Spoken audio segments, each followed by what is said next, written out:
Anderson from Pixable. How are you, Chris? Very good, thanks. So, I want you to tell me exactly what Pixable is. Boy, good question. Pixable is a creator of original content focusing on the visual, focusing on news. It's very shareable, engaging content put together by a team of 10 editors, and it's just good and high quality stuff. Okay, so give me examples of what you guys have on Pixable. Everything. We don't like to limit ourselves. We'd like to cover anything that we feel is worth covering. So we have a very strong curative eye when it comes to the stories and content that we choose to post on the site. It's a mix of things that we find online and original content as well. So, and when I say original, I mean our senior correspondent we're going to actually talk to goes out into the field and takes photographs. He went to Detroit. He went to take photos of the Chinese New Year fireworks.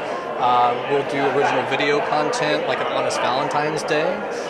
We'll do funny things, on a daily basis, entertainment topics, anything that we see that has a very strong visual aspect to it and is entertaining and worth reading. So, in regards to entertainment, because we are here at Social Media Week, now, who follows Pixable on Twitter? Are only the best person on the internet ever, George Takai. He's kind of a hero. He recently retweeted guinea pigs who absolutely hate what they're wearing. I think we had a picture of a guinea pig and a little burrito, and that got a couple hundred retweets, and we love George. George, we love you. Keep following us and checking our site. So. And you've actually said a few things on your social media that have upset some Beyonce fans. Yeah, upset might be a bit of a understatement. The Bayhive got really ticked off when we did a post on 21 reasons why Beyonce is the most overrated singer of the last decade. Queen Bee. The Beehive did not take it too well, but the story did very well. It was well put together, and our author defended it, and it's her opinion. She can have it. What was one of the reasons? One of the reasons was that she puts herself out there as a real supporter of. I shouldn't go there. Actually, I'm gonna pull back on that one, and you just read the story itself. So read the story; it will explain better than I will be able to. But I do like the Ryan Seacrest tweet, which he retweeted. Yeah, we actually called out Ryan Seacrest for not being able to sing all that well at the Grammys, and he retweeted us and said, "Thank you, I'll take that into account, and I'll try better next time." And he has a good sense of humor, so that was a good one. He really does, and we love Ryan. He's a great guy, he's a great presenter, he's been around forever, so we love the social interaction that we get from these kind of people. In regards to social media, where do you see yourselves as a platform? Because it is an app, it is very much internet-based, so where do you feel you stand in the world of social media?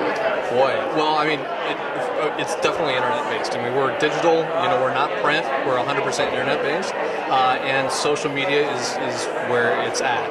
We have to create content that is engaging and shareable, and it has to be engaging and shareable on Facebook, on Twitter, it has to have appeal on Tumblr. We're looking to get more into Vine and Pinterest. We cover a lot of the bases on social, and so far it's proving very effective. We have incredible engagement rates, on Facebook, and we're doing very well. People like sharing our stuff and commenting. The Bayhive. Is there anything you would like to tell our audience, a motto that Pixable lives by, or a statement from Pixable? Definitely. So Pixable, we live by quality. We like to post content that is either first to find. If you see it on Pixable, you can see it first. If you see it on Pixable, it's going to have a unique take. It's not going to be the same thing that you'll see everywhere else. We have a very nice voice and unique voice, and everything is going to be visual. You're not going to see anything without any visuals on Pixable. We have a lot of GIFs. It's very engaging, and it's nice to look at. And you're going to have a conversation about what we write. I like it. Well, guys, that means you have to go out there and download the Pixable app. Is that right? That is definitely right. I'm here with Tracy Sorn. Hello. You're a comedian. You also work for Pixable. Yes, I do.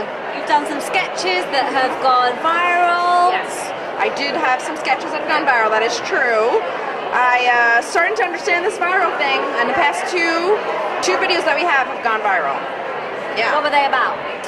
We sort of cornered the holiday market. Me and my comedy partner Jesse Jollis were our duo Soren and Jollis, and we did an honest New Year's Eve video. So we had 3 days to create a viral video to make it go viral, and it did in 3 days. It was picked up internationally, and then Pixable got us to do this honest Valentine's Day video, and we killed it. You know what I mean? Nice. We went viral. Thanks to Pixable. We went What viral. makes you funny? I would say, genetics. Being Jewish always helps. A comedian. Judaism. I mean, it's a lot going on there. Being a lady. A lot going on with being a woman. And just, being observant. I live in New York. Weird things happen. Okay, you just gotta call it out. Now, who do you like to laugh at? Like, is there someone that you watch that you're like, oh my god? Yes.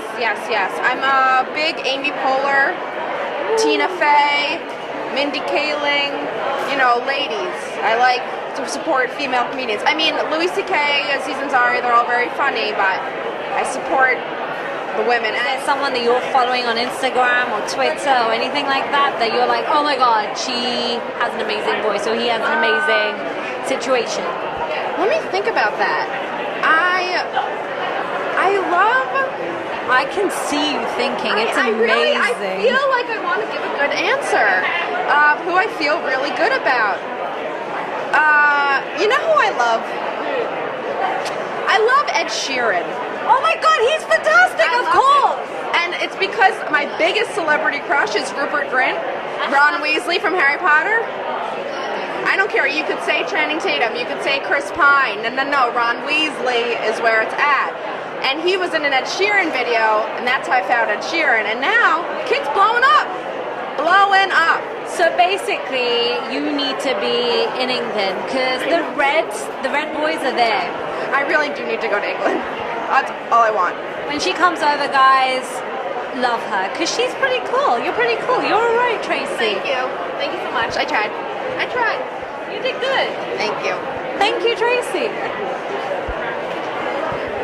And Tracy. if you do have connections to Rupert Grint, I do have a boyfriend, but I think I can get a pass. If we have any connections, that would be great. Just help a girl out. Help a Jewish woman out, okay? Thank you. You heard it here. Robert Johnson is a journalist for Pixable. How are you, Robert? Very well, thank you for having me. Now, you are the serious journalist here, aren't you? You can say that for sure. Well, you've done some work on Detroit. You've done some work on Hawaii. First, let's start with Detroit. Detroit was unbelievable. The devastation from the loss of so many jobs. It's almost impossible to believe unless you're actually there and see it. You took a lot of pictures and I saw those. It must be really hard. Yeah, one of those Detroit interviews was the hardest I'd done. We interviewed a 76-year-old woman who lived in her neighborhood since 1978. And she was doomed to lose her house. Her water bill was piling up and she couldn't pay it. And to walk out of that woman's house and know that she was losing her home, there's nothing to do. It's tough. So she would just be on the streets? She didn't know where she would go, correct. And then also, you did homeless people in Hawaii? I did. There's a massive homeless camp in Oahu. So I went there to visit some natives, the Royal Sovereignty Movement, the Hawaiian Sovereignty Movement, and he introduced me to the people at the camp. And that story actually got a lot of publicity and helped change some legislation and put some people into homes. So that's always cool. So that's quite rewarding, but at the same time, I mean, how do you deal with seeing people in those situations? You learn a certain degree of attachment. I've been doing it for several years now. A couple of times I came home and dragged too many stories with me and held on to them for too long, so now you kind of learn to draw some lines and what to leave behind. Okay, so there must be something online that you watch or listen to that helps you just detach yourself? Like, is there a certain artist or music that you listen to that helps you? To detach? That's a good question. I usually just grind out to a bunch of Netflix originals. Okay. Kind of lose myself and just keep on keeping up.